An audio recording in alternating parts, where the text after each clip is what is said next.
എപ്പിസോഡിന്റെ തുടക്കത്തിൽ ജെന്ന അവൾക്ക് ജെയ്യെ എപ്പോഴും ഒരു പേടിയായിരുന്നു. പ്രത്യേകിച്ച് അവളുടെ കണ്ണുകളെ. എപ്പോഴൊക്കെ ജെയ് ഇവളെ നോക്കുമ്പോഴും ഇവൾക്ക് തനിക്കെല്ലാം അറിയാം, നിനക്കൊന്നും അറിയില്ല എന്ന രീതിയിലുള്ള ഒരു കളിയാക്കലായിട്ടാണ് ഫീൽ ചെയ്തിട്ടുള്ളത്. തന്റെ അനിയത്തിയുടെ മുകളിൽ കിടക്കുക എന്നുള്ളതായിരുന്നു അവളുടെ ലക്ഷ്യം. ജെയ്യെ തോൽപ്പിച്ച് അച്ഛന്റെ സ്നേഹം പിടിച്ചെടുക്കുക. അതിനുവേണ്ടിയാണ് അവൾ ദോഹ്യുക് സാറുമായിട്ടൊരു റിലേഷൻഷിപ്പ് ഉണ്ടാക്കിയെടുത്തത്. എന്നാൽ ഒരിക്കൽ ആ റിലേഷൻ തേജുൻ കൈയോടെ വെക്കും. ഇങ്ങനൊരു കാര്യം സാധാരണ ഏതച്ഛന്മാർ അറിഞ്ഞാലും ദേഷ്യപ്പെടും. എന്നാൽ ഇയാൾ ഇത്തിരി വ്യത്യസ്തനാണല്ലോ. ദേഷ്യപ്പെടുന്നതിന് പകരം തേജുൻ ജെന്നയെ അഭിനന്ദിക്കുകയാണ് ചെയ്തത്. അങ്ങനെ ഒരു പ്രോത്സാഹനം ഇതുവരെ പുള്ളിയുടെ അടുത്ത് നിന്നും ജെന്നയ്ക്ക് കിട്ടിയിട്ടില്ല. തേജുൻ ദോഹ്യുക്കിനെ വിളിച്ച് പുള്ളിയോട് പറയും, 13 കൊല്ലം മുമ്പ് കാണാണ്ടായ ഒരു മോള് നിങ്ങൾക്കുണ്ടെന്ന് ഞാൻ കേട്ടു. അവളെ കണ്ടുപിടിക്കാൻ ഞാൻ നിങ്ങളെ ഹെൽപ്പ് ചെയ്യാം. അല്ലെങ്കിൽ പൈസയാണ് വേണ്ടതെങ്കിൽ അത് ഞാൻ തരാം. ഒറ്റ നിബന്ധന മാത്രം, എക്സാമിന് വരുന്ന ക്വസ്റ്റ്യൻസ് ജെന്നയ്ക്ക് എത്തിച്ചു കൊടുക്കുക. ദോഹ്യുക്കിന്റെ ഭാര്യ ഹേവോൺ, അവളാണ് സെൽഗിയെ കണ്ടുപിടിക്കുന്നതിൽ കൂടുതൽ താല്പര്യം പ്രകടിപ്പിച്ചത്. കാരണം എന്റെ കാണാണ്ടുപോയ മകളെ കണ്ടുപിടിച്ചാൽ മാത്രമേ നമുക്കൊരു കുഞ്ഞുണ്ടാകൂ എന്ന് ദോഹ്യുക്ക് പറഞ്ഞിട്ടുണ്ടായിരുന്നു. തനിക്കൊരു കുഞ്ഞിനെ വേണം. അതിനൊക്കെ കൂടിയാണ് ഹേവോൺ സെൽഗിയെ കണ്ടുപിടിക്കാനായിട്ട് ഒരുപാട് കഷ്ടപ്പെടുന്നത്. എന്നാൽ ദോഹ്യുക്ക് ഇപ്പൊ ഇവളോട് വന്ന് പറയുന്നുണ്ട്, നിർത്തിക്കോ, സെൽഗി കണ്ടുപിടിച്ചാൽ പോലും നമുക്കൊരു കുഞ്ഞുണ്ടാവില്ല എന്ന്. എങ്കിലും ഈ ഒരു തിരച്ചിൽ നിർത്താൻ വേണ്ടിയിട്ട് ഹേവോൺ ഉദ്ദേശം ഉണ്ടായിരുന്നില്ല. ഒരിക്കൽ പുറത്തേക്ക് പോകുന്ന സമയം ദോഹ്യുക്കിനെ തപ്പി അങ്ങോട്ടേക്ക് വന്ന ജെന്നയെ ആക്സിഡന്റലി ഹേവോൺ കണ്ടിട്ടുണ്ടായിരുന്നു. അന്ന് ഹേവോണിന്റെ കയ്യിൽ നിന്നും വീണുപോയ സെൽഗിയുടെ മിസ്സിംഗ് പോസ്റ്റർ ജെന്ന കണ്ടു. ഈ എക്സാം വരുന്നതിന് മുന്നേ ഇൻവിജിലേറ്റേഴ്സിനെ തിരഞ്ഞെടുക്കുമല്ലോ, അതിലൊരാളായിരുന്നു ഈ ദോഹ്യുക്ക്. അതിനുവേണ്ടി പോകുന്ന ദോഹ്യുക്കിന് സെൽഗിയുടെ എല്ലാ ഡീറ്റെയിൽസും തപ്പി കണ്ടുപിടിച്ച് തേജുൻ അയച്ചു കൊടുക്കുന്നുണ്ട്. താൻ പറഞ്ഞതുപോലെ എല്ലാം ദോഹ്യുക്ക് ചെയ്യുമെന്ന് ഉറപ്പാക്കാൻ വേണ്ടിയിട്ട് ഇയാളുടെ ജെന്നയായിട്ടുള്ള വീഡിയോ അയച്ചു കൊടുത്ത്, ഇത് ഞാൻ നിന്റെ മകൾക്ക് അയച്ചു കൊടുക്കണ്ടല്ലോ എന്ന് ചോദിച്ച് ബ്ലാക്ക്മെയിലും ചെയ്യുന്നുണ്ട്. എക്സാമിന് ക്വസ്റ്റ്യൻ പേപ്പേഴ്സ് ഇടുന്നതെല്ലാം ഇതുപോലെ തിരഞ്ഞെടുത്ത ടീച്ചേഴ്സാണ്. മാത്സിന്റെ ക്വസ്റ്റ്യൻ പേപ്പർ ഡിസ്കസ് ചെയ്യുന്ന സമയം അവിടെ ഉണ്ടായിരുന്ന ദോഹ്യുക്ക് ഓരോ ക്വസ്റ്റ്യൻസും ഒരു ചെറിയ പേപ്പറിൽ എഴുതി അതൊരു ചെറിയ ഗുളികയുടെ ബോക്സിലിട്ട് വിഴുങ്ങും. ശേഷം അവിടെ തല കറങ്ങി വീഴുന്ന ദോഹ്യുക്കിനെ നേരെ കൊണ്ടുവരുന്നത് ജെ മെഡിക്കൽ സെന്ററിലേക്കാണ്. തേജുൻ ഇയാളുടെ ശരീരത്തിൽ നിന്നും ആ ഒരു ഗുളിക ഓപ്പറേറ്റ് ചെയ്തെടുക്കും. ശേഷം അത് ജെന്നയ്ക്ക് കൈമാറും. ഇതിന്റെ ഡീറ്റെയിൽസ് എല്ലാം സെൽഗിക്ക് ജെന്നയുടെ റൂമിൽ നിന്ന് കിട്ടുന്നുണ്ട്. ഫ്ലാഷ് ബാക്ക് കെട്ടാകുമ്പോൾ ജെന്നയുടെ ഫ്യൂണറൽ ചടങ്ങ് നടന്നുകൊണ്ടിരിക്കുകയാണ്. ഡിവോഴ്സായി പോയ തേജുന്റെ ഭാര്യയും അതിനുവേണ്ടി എത്തുന്നുണ്ട്. ഒപ്പം ക്യുങ്ങിന്റെയും ഏരിയുടെയും കൂടെ സെൽഗിയും. തേജുനും ഭാര്യയും ജെന്നയുടെ ആത്മശാന്തിക്ക് വേണ്ടി പ്രാർത്ഥിച്ചുകൊണ്ടിരിക്കുകയാണ്. ഇതൊക്കെ കണ്ട് ഇവരുടെ അഭിനയം സഹിക്കാൻ വയ്യാതെ ജെന്ന അവിടെ നിന്ന് എഴുന്നേറ്റ് പോകും. അവളെ ജെന്നയുടെ ബോഡി ഉള്ളിടത്തേക്കാണ് വരുന്നത്. അങ്ങോട്ടേക്ക് പിറകെ തന്നെ വരുന്ന സെൽഗി, അപ്പോൾ ഇത് നിന്റെ ചേച്ചിയുടെ ബോഡിയല്ല എന്ന് നിനക്കും തോന്നുന്നുണ്ടല്ലേ? ഇത് കണ്ടോ, ഈ കാലിലെ ഒരു പൊള്ളി അടയാളം. നിന്റെ ചേച്ചിക്ക് ഇതുപോലൊരു അടയാളം കാലിലുണ്ടായിരുന്നു. നിന്റെ അച്ഛനൊരു ഇൻട്രസ്റ്റിംഗ് ഹോബിയുണ്ട്, അവകാശികളില്ലാത്ത ബോഡികൾ സർജിക്കൽ പ്രാക്ടീസിന് വേണ്ടി യൂസ് ചെയ്യുക. ഈ കിടക്കുന്നത് ഓർഫണേജിൽ എന്റെ സീനിയർ സൂചന. ഇവളുടെ മരണശേഷം ആരും ഈ ബോഡി ഏറ്റെടുത്തില്ല എന്ന് ഞാൻ കേട്ടു. അങ്ങനെയുള്ള ബോഡികളെ ഡിസ്ട്രിക്ട് ഓഫീസ് നേരിട്ട് നിന്റെ ഹോസ്പിറ്റലിലേക്ക് കൊണ്ടുവരാറുണ്ടെന്ന് ഞാൻ അറിഞ്ഞു. സൂജിൻ നിന്റെ ചേച്ചി താമസിച്ചിരുന്നതിന്റെ തൊട്ടടുത്തായിരുന്നു ഉണ്ടായിരുന്നത്. ജെയ്ക്കും ഏതാണ്ട് കാര്യങ്ങളൊക്കെ മനസ്സിലാകും. എന്നാൽ ഈ ഒരു ബോഡിയെ തന്റെ ചേച്ചി ജെന്നയുടേതായിട്ട് കാണാൻ തന്നെയാണ് അവൾ തീരുമാനിച്ചിട്ടുള്ളത്. ജെയ് പറയും, എന്റെ അച്ഛന്റെ പ്ലാൻ ചേച്ചി ഒരു മരിച്ച വ്യക്തിയാക്കി മാറ്റാനും തന്റെ കുറ്റകൃത്യങ്ങൾ തുടരാനുമാണെങ്കിൽ അത് തന്നെയല്ലേ നമുക്ക് നല്ലത്. ഇതിപ്പോ നമ്മൾ മുടക്കിയ അച്ഛൻ വേറൊരു പ്ലാനുമായിട്ട് മുന്നോട്ട് പോകും. എന്നങ്ങനെ തേജുന്റെ പ്ലാനിന് പോകാൻ സെൽഗി ഓക്കെ അല്ലായിരുന്നു. ഞാൻ ഇന്ന് നിന്റെ ചേച്ചിയുടെ ഡയറി വായിച്ചു. എന്റെ അച്ഛന്റെ മരണത്തെക്കുറിച്ച് വളരെ ഡീറ്റെയിൽഡ് ആയിട്ട് അതിലുണ്ട്. എനിക്ക് അതിനുള്ള എവിഡൻസ് കണ്ടുപിടിക്കണമെന്നും പറഞ്ഞ് സെൽഗി അവിടെ നിന്ന് പോകുമ്പോൾ പിറകെ ചെല്ലുന്ന ജെയ് ആണെങ്കിൽ മറ്റാരെങ്കിലും ഇവളെ കണ്ടുപിടിച്ചാലോ എന്ന് പേടിച്ച് അവിടെയുള്ള ഒരു സ്റ്റാഫിന്റെ യൂണിഫോം എടുത്തു കൊടുക്കുന്നുണ്ട്. സെൽഗിക്കെതിരെ ഒരു ക്ലിപ്സും ഉണ്ടാവാതിരിക്കാൻ വേണ്ടി ജെയ് നേരെ CCTV റൂമിലേക്ക് പോകും. എന്നാൽ അവിടെ ഉണ്ടായിരുന്ന ആള് കാര്യം ചോദിക്കുമ്പോൾ ഇന്ന് ഒരുപാട് VIPs ഒക്കെ ഈ ഒരു ഫംഗ്ഷന് വേണ്ടി വരുന്നുണ്ട്. അവരുടെയൊന്നും ഐഡന്റിറ്റി ലീക്ക് ആവുന്നത് നല്ലതായിരിക്കില്ല. അതുകൊണ്ട് CCTV ഓഫാക്കാൻ പറഞ്ഞത് എന്റെ അമ്മയാണെന്നും പറഞ്ഞ് അവള് കള്ളം പറയും. ഇതേസമയം സെൽഗി പാത്തും പതുങ്ങിയും തേജുന്റെ റൂമിൽ കടന്നിരിക്കുകയാണ്. ജെന്നയുടെ ഡയറിയും അവൾ കൂടെ കൊണ്ടുവന്നിട്ടുണ്ടായിരുന്നു. അതിലൊരു പേജിൽ ജെന്ന എഴുതിയിട്ടുണ്ട്, ജെയ് അച്ഛനെല്ലാം അറിയാമെന്ന്. ഇപ്പോൾ അവിടെ ഒരു റിമോട്ട് ഉണ്ടാകും. അത് ഓണാക്കുമ്പോൾ അവിടെ ഗ്ലാസ്സിൽ കുറെ എക്സ്റേസ് ഒക്കെ വിസിബിൾ ആവും. അത് എടുത്തു മാറ്റുന്ന അവൾക്ക് താഴെയുള്ള സ്റ്റഡി റൂം വളരെ കൃത്യമായിട്ട് കാണായിരുന്നു. അവിടെ നിന്നാണ് തേജുൻ ജെന്നയെ വാച്ച് ചെയ്തുകൊണ്ടിരുന്നത്. ജെന്നയ്ക്ക് നല്ലോണം അറിയായിരുന്നു കരയുന്ന കുട്ടികളെ സമാധാനിപ്പിക്കുന്ന സ്വഭാവം തേജുനില്ല എന്ന്. അതുകൊണ്ട് തന്നെ ഒരിക്കലും കരയരുത് എന്നെല്ലാം അവൾ ആ ഡയറിയിൽ എഴുതിയിട്ടുണ്ട്. ഇതിൽ നിന്നൊക്കെ ഒരു കാര്യം വ്യക്തമാണ്, അച്ഛനെ സന്തോഷിപ്പിക്കുക, അച്ഛൻ്റെ ഒരു നല്ല മകളായിട്ട് അഭിനയിക്കുക. അതിപ്പോ ക്രൂര പ്രവൃത്തികളിലൂടെ ആണെങ്കിൽ പോലും. ഫ്യൂണറൽ ഹാളിൽ തേജുനെയും വാച്ച് ചെയ്തുകൊണ്ടിരിക്കുന്ന ജെയ് അയാളിപ്പോ എങ്ങോട്ടേക്ക് പോകുന്നത് കാണുമ്പോൾ പിറകെ ചെല്ലും. അങ്ങോട്ടേക്ക് ജിന്നും വന്നിട്ടുണ്ട്. അവിടെയെല്ലാം അന്വേഷിച്ച് നടക്കുന്ന സെൽഗിക്കാണെങ്കിൽ അവിടെ നിന്ന് കുറെ CD കിട്ടും. അതായത് കൃത്യമായി ഓരോ ഡേറ്റും നമ്പറൊക്കെ എഴുതിയിട്ടുള്ളത്. ലാസ്റ്റ് ഇയറിന്റെ എക്സാമിന്റെ തൊട്ട് മുന്നെയാണ് ഇവളുടെ അച്ഛൻ മരിച്ചത്. ആ ഒരു ഡേറ്റിലുള്ള CD അവൾ എടുക്കും. ആ CD എന്ന് പറയുന്നത് ഒരു എക്സ്റേയുടെ രൂപത്തിലാണ്. അത് പ്ലേ ചെയ്ത് നോക്കുന്ന അവൾക്കൊരു പാട്ട് കേൾക്കാം. അതുപോലെ ആ ഒരു എക്സ്റേയിൽ ദോഹ്യുക്ക് വിഴുങ്ങിയ ഗുളികയും വ്യക്തമാണ്. അതായത് ദോഹ്യുക്കിന്റെ സർജറി സമയത്ത് തേജുൻ ഈ പാട്ടായിരുന്നു പ്ലേ ചെയ്തിട്ടുണ്ടായിരുന്നത്. ഇതേസമയം വാഷ്റൂമിലുള്ള തേജുന്റെ അടുത്തേക്ക് വരുന്ന ജിന്നിനെ കാണാം. പിന്നീട് കാണുന്നത് എല്ലാം അറിഞ്ഞ ദേഷ്യത്തില് ഒരു കത്തിയും കൊണ്ട് തേജുന്റെ കുത്താനായിട്ട് വരുന്ന സെൽഗിയാണ്. ഫ്രണ്ടിൽ നിന്നും ഈ ഒരു ദൃശ്യം ജെയ് കാണുന്നുണ്ട്. എന്നാൽ അവളെ സ്റ്റോപ്പ് ചെയ്യാനായിട്ട് പറ്റുന്നില്ല. സെൽഗി തേജുന്റെ കുത്തും എന്നാകുന്ന സമയത്താണ് പെട്ടെന്ന് അങ്ങോട്ടേക്ക് വരുന്ന ഹേവോൺ അതിനെ തടയുന്നത്. ദോഹ്യുക്കിന് ഏതോ ഒരു സ്റ്റുഡന്റുമായിട്ട് എന്തോ ഒരു ചുറ്റിക്കളി ഉണ്ടെന്നുള്ള കാര്യത്തിൽ പണ്ട് അതുകൊണ്ട് ഹേവോണിന് ഒരു സംശയം ഉണ്ടായിരുന്നു. ഇടയ്ക്കിടയ്ക്ക് തന്റെ വീടിന്റെ പരിസരത്ത് കാണുന്ന ജെന്നയെ ഇവൾ നോട്ടീസ് ചെയ്തിട്ടുണ്ട്. പിന്നീട് ദോഹിക്കിന്റെ മരണശേഷം ഹേവോണിന് കിട്ടിയ ലെറ്റേഴ്സ് മൊത്തം ഈ ജെന്ന അയക്കുന്നതാണെന്നാണ് അവൾ വിചാരിച്ചിരുന്നത്. ജെന്ന എന്തെങ്കിലും തന്നോട് പറയാൻ ശ്രമിക്കുകയായിരിക്കും എന്ന് വിചാരിച്ചു. ഹേവോൺ ഇപ്പോൾ സെൽഗിയെ പിടിച്ച് മാറ്റി നിർത്തുവാണ്. മെഡിസിൻസ് നീ എടുത്തതാണെന്നും പറഞ്ഞ് അവർ നിന്റെ മേലെ കുറ്റം ചുമത്തിയത് ഒരു സെറ്റിൽമെന്റിന് വേണ്ടിയായിരുന്നു. ഇത് കേട്ട് നിങ്ങൾ സെറ്റിൽമെന്റ് ചെയ്യാൻ തീരുമാനിച്ചു എന്ന് ചോദിക്കുന്ന സെൽഗിയോട് ഒരിക്കലും ഇല്ലാന്ന് പറയും ഹേവോൺ. ഒരിക്കലും സെറ്റിൽമെന്റ് പേപ്പറിൽ ഒപ്പിടില്ലെന്ന് ഞാൻ അവരോട് പറഞ്ഞിട്ടുണ്ട്. അവര് പറഞ്ഞത് അത് ഞാനൊരു രണ്ടാനമ്മ ആയതുകൊണ്ടാണെന്ന്. നീയും അങ്ങനെ തന്നെയാണോ വിചാരിക്കുന്നത്? സെൽഗി പറയും, ഇല്ല, നിങ്ങൾ കറക്റ്റ് ആയിട്ടാ ചെയ്തത്. ഈ സമയം പാർക്കിങ്ങിലായിട്ട് അവൾ ജിന്നിനെ കാണുന്നുണ്ട്. ജിന്നിനാണെങ്കിൽ ഇങ്ങോട്ടേക്ക് വരേണ്ട ഒരു ആവശ്യമില്ല. ഇവള് ഹേവോണോട് പറയും, ക്യുങ്ങിന്റെ അമ്മയെ പോവാതെ പിടിച്ചു നിർത്ത്, ഞാൻ ഇപ്പൊ വരാന്ന്. അങ്ങനെ ഇവള് നേരെ ജിന്നിന്റെ അടുത്തേക്ക് വരും. എനിക്കറിയാം സൂജിന്റെ കടമെല്ലാം വീട്ടിയത് നീയാണെന്ന്. സൂജിന്റെ ഫ്യൂണറൽ അറ്റൻഡ് ചെയ്യാനല്ലേ നീ വന്നത്? ജിന്ന് പറയും, ആരും ആ ബോഡി ഏറ്റെടുത്തില്ലെങ്കിൽ അവക്കിപ്പോ ഒരു ഫ്യൂണറൽ പോലും ഉണ്ടാവില്ലായിരുന്നു. അറ്റ്ലീസ്റ്റ് അവൾക്കൊരു യാത്രയപ്പെങ്കിലും കിട്ടിയില്ലേ? നീയും എല്ലാം മറക്കാൻ നോക്ക്. ഇത് കേൾക്കുന്ന സെൽഗി ചോദിക്കും, സൂജിന് ഈ ഒരു അവസ്ഥയെ കണ്ടിട്ടും നിനക്ക് ഇത്തിരി പോലും കുറ്റബോധമില്ലേ? ചെറുപ്രായത്തിലെ ഞങ്ങൾക്ക് ഡ്രഗ്സ് തന്ന നിനക്ക് കുറ്റബോധം ഉണ്ടാവില്ല എന്ന കാര്യം ഞാൻ മറന്നു. അങ്ങനെ അവിടെ നിന്ന് ഇവള് നേരെ ഹേവോണിന്റെയും ക്യുങ്ങിന്റെ അമ്മയുടെ അടുത്തേക്കും വരും. ക്യുങ്ങിന്റെ അമ്മയാണ് ഹേവോണിന്റെ കേസ് കൈകാര്യം ചെയ്യുന്നത്.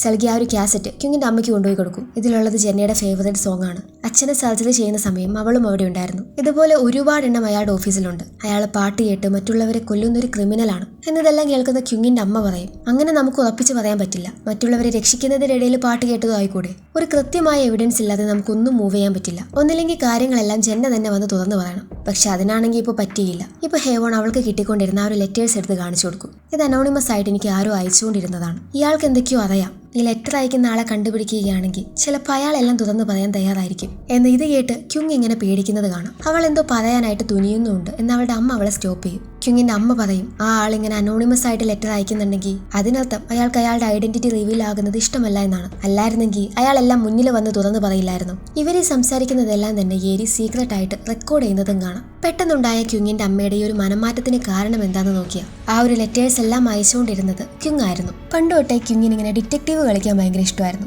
വെറുതെ ഡിറ്റക്റ്റീവ് കളിക്കാതെ പഠിക്കാൻ നോക്കുന്ന പറയുന്ന അമ്മയോട്, ഞാനായിരുന്നു വക്കീലെങ്കിൽ ഇതിനോടകം തന്നെ എനിക്ക് ഒരുപാട് എവിഡൻസ് കിട്ടിയേനെ. എനിക്കറിയാം സെൽഗിയുടെ അമ്മയുടെ ലോ സ്യൂട്ടിൽ നിങ്ങൾക്ക് ഒട്ടും താല്പര്യമില്ലാന്ന്. അതെ, ദോഹ്യുക് സാറിന്റെയും ജെന്നയുടെ റിലേഷൻഷിപ്പിനെ കുറിച്ച് എനിക്കറിയാം. ഒരിക്കൽ രാത്രി സ്കൂളിൽ വെച്ച് ഞാൻ അവരെ കണ്ടതാണ്. എനിക്ക് അവരെ എക്സ്പോസ് ചെയ്യണമെന്നുണ്ട് എന്ന ചോദ്യങ്ങൾ പിന്നീട് എന്റെ നേരെ വരും. ഞാൻ ആ സമയം സ്കൂളിൽ എന്തിനു പോയി എന്നൊക്കെ. ആ സമയം ഇതെല്ലാം പുറത്തിറങ്ങ അത് ജെയുടെ ലൈഫ് ഇല്ലാണ്ടാക്കുമല്ലോ എന്നൊരു സന്തോഷമായിരുന്നു എനിക്ക്. അവള് പോയാ പിന്നെ നമ്പർ 1 ഞാനാവില്ലേ എന്ന ചിന്ത.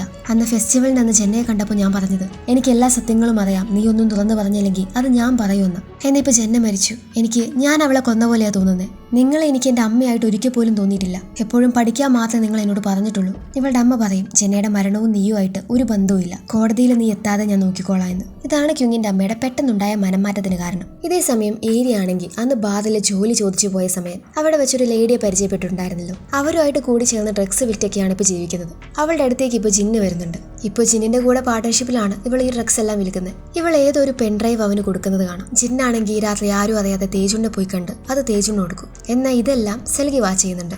എന്നാൽ പെട്ടെന്ന് സെൽഗിയുടെ വാ മൂടി അവളെ ആരോ പിറകിന്ന് വലിക്കും. സെൽഗി ഒന്ന് പേടിച്ചു പോവെങ്കിലും അത് ചെയ്യായിരുന്നു. സെൽഗിക്ക് മനസ്സിലായിട്ടുണ്ടായിരുന്നു ഏരി തന്റെ പിറകെ ഉണ്ടെന്നും അവള് തേജുണ്ണ വേണ്ടി ഇപ്പോഴും വർക്ക് ചെയ്യുന്നുണ്ടെന്നും. അതുകൊണ്ട് തന്നെ ഏരി കേൾക്കാൻ വേണ്ടി ഇവള് സെൽഗിയെ കോൾ ചെയ്ത് നിന്റെ ചേച്ചിയുടെ ഡയറി നോക്കി കുറച്ച് മിസ്സിംഗ് പേപ്പേഴ്സ് കണ്ടുകിട്ടി. അതിൽ പറയുന്നത് ജെന്ന അന്ന് ആ സർജറി റെക്കോർഡ് ചെയ്തിട്ടുണ്ട് എന്നൊക്കെയാണ്. നിന്റെ അച്ഛൻ കണ്ടുപിടിക്കുന്നതിന് മുമ്പ് ആ ഫുട്ടേജ് നമുക്ക് കണ്ടുപിടിക്കണം എന്നൊക്കെ പറഞ്ഞിട്ടുണ്ടായിരുന്നു. കാരണം ഇവൾക്കറിയാം ഇതെല്ലാം പിറകിൽ നിന്ന് ഏരി റെക്കോർഡ് ചെയ്യുന്നുണ്ടെന്ന്. എല്ലാം സെറ്റിൽ ആയെന്നാണ് നിന്റെ അച്ഛൻ വിചാരിച്ചിരുന്നത്. എന്നാൽ വീണ്ടും ഒരു എവിഡൻസ് ഉണ്ടെന്ന് അറിഞ്ഞതുകൊണ്ട് തന്നെ ഉറപ്പായിട്ട് നിന്റെ അച്ഛൻ വെറുതെ ഇരിക്കില്ല. അതിന് നിന്റെ അച്ഛന്റെ പ്ലാൻസ് നമുക്ക് ട്രാക്ക് ചെയ്യണം. നീ അതിനെന്നെ ഹെൽപ്പ് ചെയ്യണമെന്ന് പറയുമ്പോൾ ജയ് സമ്മതിക്കും. അങ്ങനെ സെൽഗി ഇപ്പോൾ നേരെ ജെന്നയുടെ സ്റ്റഡി റൂമിൽ വന്ന് അവിടെ കാര്യമായിട്ട് എന്തോ തിരയുന്നത് പോലെ അഭിനയിക്കും. ഇത് കാണുമ്പോൾ തേജുൻ വിചാരിക്കും ഇവര് ജെന്ന ഒളിപ്പിച്ച് വെച്ച വീഡിയോ റെക്കോർഡിംഗ് തപ്പുവാണെന്ന്. പിന്നീട് ഇവർ ചെല്ലുന്നത് ജെന്ന ഉണ്ടായിരുന്ന മംഗോളിയ ഹോട്ടലിലേക്കാണ്. അലങ്കോലമായി കിടന്നിരുന്ന ആ റൂം ഇപ്പോൾ വളരെ ക്ലീൻ ആയിട്ടാണ് കിടക്കുന്നത്. അതിനർത്ഥം തേജുനോ അല്ലെങ്കിൽ തേജുന്റെ ആൾക്കാരോ ഇവിടെ വന്നു ആ ഫുട്ടേജിന് വേണ്ടി ഇവിടെ സെർച്ചിങ് നടത്തി എന്നതാണ്. അന്ന് ജെന്ന ആ ഒരു മെട്രോ സ്റ്റേഷനിലേക്ക് വരുന്നുണ്ടെന്ന് എങ്ങനെയാണ് തേജുൻ അറിഞ്ഞതെന്ന് കണ്ടുപിടിക്കണം. അങ്ങനെ ആലോചിക്കുമ്പോഴാണ് ഇവരുടെ പട്ടിയുടെ കാര്യം ഇവൾക്ക് ഓർമ്മ വരുന്നത്.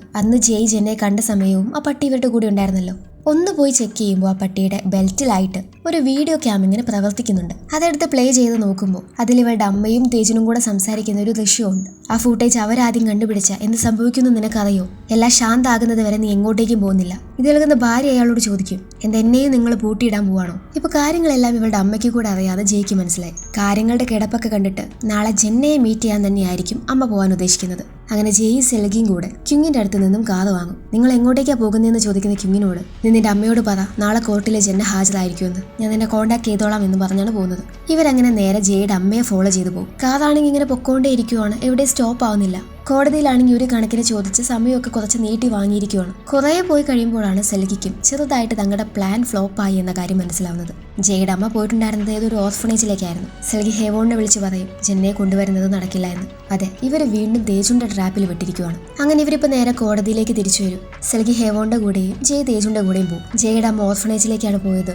ഇവൻ അവിടുത്തെ കുട്ടികളുടെ കൂടെ ഫോട്ടോ വരെ എടുത്തു, എന്തോ എന്നെ കാണിക്കുന്നത് പോലെ. ഇതെല്ലാം കണ്ടിട്ട് ജയ് എങ്ങനെ റിയാക്ട് ചെയ്തേ? എന്നെക്കാളും ദേഷ്യം അവൾക്കായിരുന്നു, ചേച്ചിയെ കണ്ടുപിടിക്കാൻ പറ്റാത്തതിൽ. ഇത് ഞാൻ പറഞ്ഞാൽ ശരിയാണോന്ന് എനിക്കറിയില്ല, പക്ഷെ നീ ജയ്യെ ഒരുപാട് വിശ്വസിക്കുന്നത് പോലെ എനിക്ക് തോന്നുന്നു. ഈ പ്ലാൻ എവിടെ വെച്ച ലീക്കായേ? ട്രയൽ നടക്കുന്ന സമയം പോലും തേജുൺ ഒരു പേടി ഉണ്ടായിരുന്നില്ല. ഒന്നും നടക്കില്ല എന്ന് അയാൾക്ക് മുന്നേ അറിയാവുന്നത് പോലെ. ഇതേസമയം തേജുൺ വേറെ ഏതോ വഴിക്കാണ് ജയ്യെയും കൂട്ടി പൊക്കോണ്ടിരിക്കുന്നത്. നമ്മൾ എങ്ങോട്ടേക്ക് പോകുന്നതെന്ന് ചോദിക്കുന്ന ജയ്ക്ക് ഇയാൾ ഒരു ദൃശ്യം കാണിച്ചു കൊടുക്കും. അത് ഹേവോണിന്റെ കാറിലെ ലൈവ് ക്യാം ഫുട്ടേജ് ആയിരുന്നു. അതിലവർ സംസാരിക്കുന്നത് ഇപ്പൊ ജയ്ക്ക് കേൾക്കാം. ജെന്നയെ എന്തിനാ അയാൾ ഓപ്പറേഷൻ തിയേറ്ററിലേക്ക് കൊണ്ടുവന്നേ? അയാൾ ഒരു വല്ലാത്ത ആളാ എന്നൊക്കെ ഹേവോൺ ഇങ്ങനെ പറയുന്നുണ്ട്. പെട്ടെന്ന് കാർ ഒന്ന് സ്കിഡായി പോയി മരത്തിലിടിക്കുവാണ്. ഇതെല്ലാം ലൈവായി കണ്ട് ആകെ പേടിച്ചു പോവാണ് ജയ്. വീഡിയോയിലൂടെ ജയ്ക്ക് കാറിനകത്ത് നിന്ന് സെൽഗി കരയുന്നത് കേൾക്കാം. താൻ എന്തൊക്കെ ചെയ്തിട്ടും ഒന്നും നടക്കുന്നില്ലല്ലോ എന്നോർത്ത് വല്ലാത്ത അവസ്ഥയിൽ സെൽഗി ഇങ്ങനെ പൊട്ടിക്കരയുവാണ്. ജയ്, നിനക്കും അറിയണോ എന്തുകൊണ്ടാണ് നിന്റെ ചേച്ചി എന്ന ഓപ്പറേഷൻ റൂമിൽ ഉണ്ടായിരുന്നതെന്ന്? അങ്ങനെ ഇയാള് ജയ്യേയും കൂട്ടി എങ്ങോട്ടേക്കോ വരും. ചുറ്റും പുഴയൊക്കെയുള്ള ഒരു ബംഗ്ലാവ്. അവിടെയാണ് ഇയാള് ജെന്നയെ പൂട്ടിയിട്ടിരിക്കുന്നത്. അവളുടെ കാലിലായിട്ട് എന്തോന്ന് ഫിറ്റ് ചെയ്തിട്ടുണ്ട്. പെട്ടെന്ന് ജെന്നയുടെ കൈ പോയി പിടിച്ച് നമുക്ക് ഇവിടെ നിന്ന് പോകാമെന്നും പറഞ്ഞ് ജയ് ഇറങ്ങാൻ നോക്കുമ്പോൾ ആ റൂമിന് പുറത്തിറങ്ങാൻ ശ്രമിക്കുന്നതും അവിടെ മൊത്തം സൈറൻ മുഴങ്ങുവാണ്. ആ ശബ്ദം കേട്ട് ജെന്ന വല്ലാണ്ട് പരിഭ്രമിക്കുന്നുമുണ്ട്. നിങ്ങൾ എന്താ എന്റെ ചേച്ചി ചെയ്തതെന്ന് ചോദിക്കുന്ന ജയ്യോട് ഞാനല്ല ഒന്നും ചെയ്തത്, നിന്റെ ചേച്ചിയാണ്, അതായത് ദൊഹ്യുക് സാറിനെ ഈ സർജറിക്കിടയിൽ കൊന്നത് ജെന്നയാണെന്ന് അയാൾ ഇപ്പോൾ ജയ്യോട് പറയും. നിങ്ങൾ കള്ളം പറയുക, ചേച്ചിയാണ് കുറ്റക്കാരി എന്ന് പറഞ്ഞാൽ ഞാനെല്ലാം നിർത്തുമെന്നാണോ നിങ്ങൾ വിചാരിക്കുന്നത്? ദൊഹ്യുക്കിനെ കൊന്നത് ഞാനാണെന്നാണ് നിനക്ക് വിശ്വസിക്കേണ്ടതെങ്കിൽ ചെയ്തു. എന്നാലല്ലേ നിനക്ക് എനിക്കെതിരെ എന്തെങ്കിലും കാരണം ഉണ്ടാവും. ജെന്നയുടെ അടുത്ത് അങ്ങനെ ഒരു ഫുട്ടേജ് ഉണ്ടെങ്കിൽ അതെനിക്കും കാണണം. എന്നാൽ മാത്രമേ എന്റെ ഇന്നസെൻസ് തെളിയിക്കാൻ പറ്റൂ. നിന്റെ ചേച്ചി ഉണ്ടാക്കി വെച്ചത് ക്ലീൻ ചെയ്ത് എനിക്ക് മടുത്തു. ജയ് ഇങ്ങനെ ജെന്നയോട് ചോദിക്കുന്നുണ്ട്, എല്ലാം തുറന്നു പറ, നീയല്ല ദൊഹ്യുക് സാറിനെ കൊന്നതെന്ന് പറയാം. എന്നിതെല്ലാം കേട്ടിട്ടും ജെന്ന ഒരുമാതിരി എക്സ്പ്രഷൻ ഇല്ലാതെയാണ് ഇരിക്കുന്നത്. നിന്റെ ചേച്ചിക്ക് ഒരുപാട് വേദനയുണ്ട്, അതുകൊണ്ട് അവളുടെ കുറച്ച് ഓർമ്മകൾ ഞാൻ ഇറേസ് ചെയ്ത് കളഞ്ഞു. നിങ്ങളാണ് എന്റെ ചേച്ചി ഇങ്ങനെ ആക്കിയത്. നിങ്ങളൊരു വൻ പരാജയമാണ്. ചെന്നൈക്ക് വേണ്ടി ഒരുപാട് സഹിച്ച പോലെ അഭിനയിക്കാതെ സ്വന്തം മകളുടെ ജീവിതം തകർത്തെന്ന് നിങ്ങൾക്ക് അഡ്മിറ്റ് ചെയ്യാൻ പറ്റില്ല. ഇത് കേൾക്കുന്ന തേജുനാണെങ്കിൽ ജയയുടെ കഴുത്തിന് കുത്തിപ്പിടിച്ച് ഇതെല്ലാം ഞാൻ ചെയ്തത് നിനക്ക് വേണ്ടിയാ. ജെന്നയുടെ മോശം റൂമേഴ്സ് കാരണം നിന്റെ ജീവിതം പോകുമോ എന്നുള്ള പേടിയില്ല. നിനക്ക് എന്റെ ഫീലിംഗ്സ് എന്തുകൊണ്ടാണ് മനസ്സിലാക്കാൻ പറ്റാത്തെ? ഇതെല്ലാം കേട്ട് ഒരു ചിരിയോടെ ജയ് ചോദിക്കും, നിങ്ങൾക്ക് ഫീലിംഗ്സ് ഒക്കെ ഉണ്ടോ? പേടിക്കണ്ട, ഞാൻ ജെന്നയെ പോലെയല്ല.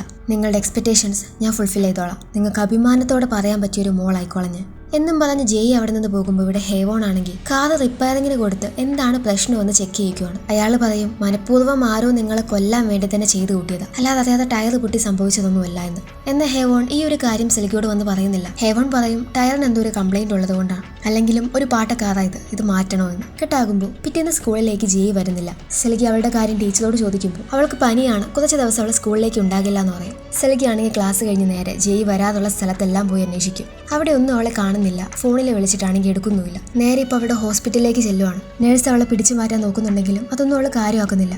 അവിടെ ക്യുങ്ങിന്റെയും മേരിയുടെയും കൂടെ ട്യൂഷൻ ക്ലാസ്സിൽ ജയ് ഉണ്ടായിരുന്നു. എന്നാൽ എന്തോ സെൽഗിയെ കണ്ടിട്ട് അവൾക്ക് വലിയ മൈൻഡ് ഒന്നുമില്ല. ട്യൂഷനൊക്കെ കഴിഞ്ഞ് ജയ് സെൽഗിയുടെ അടുത്തേക്ക് വരും. അവളെ കണ്ട സന്തോഷത്തിൽ സെൽഗി ആണെങ്കിൽ നീ എന്താ ഫോൺ വിളിച്ചിട്ട് എടുക്കാഞ്ഞ്, ഞാൻ എന്തോരം പേടിച്ചു പോയെന്നോ, നിനക്ക് ശരിക്കും പനിയാണോ, നീ എന്താ അവിടെ തന്നെ നിൽക്കുന്നേ, ഇങ്ങോട്ടേക്ക് വരാനൊക്കെ പറയും. എന്നിപ്പോ ജയ് പറയും നിന്നെപ്പോലെ ഒരു കുട്ടിക്ക് എങ്ങനെ ഫസ്റ്റ് റാങ്ക് കിട്ടി? നിനക്ക് ഇപ്പോഴും എന്നെ മനസ്സിലായിട്ടില്ല അല്ലേ? നിന്റെ അച്ഛൻ എന്റെ അച്ഛൻ്റെ ഓപ്പറേഷൻ ടേബിളിൽ കിടന്നാണ് മരിച്ചത്. എക്സാമിന് മുന്നേ അതേ ക്വസ്റ്റ്യൻസ് എന്റെ ചേച്ചി സോൾവ് ചെയ്യുന്നത് ഞാൻ കണ്ടതാണ്. ആ ക്വസ്റ്റ്യൻസ് ലീക്ക് ചെയ്ത് കൊടുത്തത് നിന്റെ അച്ഛനാണെന്നും ഞാൻ മനസ്സിലാക്കി. സെൽഗി, നിന്നെ ഇതുവരെ എന്റെ അച്ഛന്റെ ഇന്നസെൻസ് പ്രൂവ് ചെയ്യാൻ വേണ്ടി ഞാൻ ഉപയോഗിക്കുകയായിരുന്നു. നീ ശരിക്കും ഞാൻ നിന്റെ കൂടെയാണെന്നെങ്ങാനും തെറ്റിദ്ധരിച്ചോ?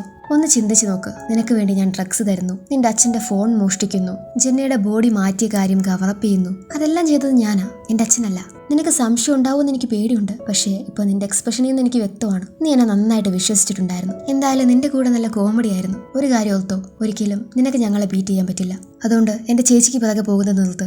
ഇതെന്റെ ഫൈനൽ വാണിംഗ് ആണെന്നും പറഞ്ഞ് ജയ് അവിടെ നിന്ന് പോകുമ്പോൾ സെൽഗി ഒരു വല്ലാത്ത സ്റ്റേറ്റിലാണെന്ന് തന്നെ പറയാം. അവളിങ്ങനെ ജയ് പറഞ്ഞതെല്ലാം വിശ്വസിക്കണോ അതോ താൻ വിശ്വസിച്ച് കൂട്ടിയതെല്ലാം തെറ്റായിരുന്നോ എന്നറിയാത്തൊരവസ്ഥയിൽ ഈ സീനോട് കൂടിയാണ് ഇന്നത്തെ എപ്പിസോഡ് തീരുന്നത്. ഇനി വെറും 2 എപ്പിസോഡിനുള്ളിൽ നമ്മുടെ ഡ്രാമ അവസാനിക്കും. എന്തായിരിക്കും ജയയുടെ പെട്ടെന്നുള്ള മനംമാറ്റത്തിന് കാരണം? തേജുനെതിരെ എങ്ങനെയായിരിക്കും ഇവർ തെളിവ് കണ്ടെത്താൻ പോകുന്നതെന്നെല്ലാം വരുന്ന എപ്പിസോഡ് നോക്കാം.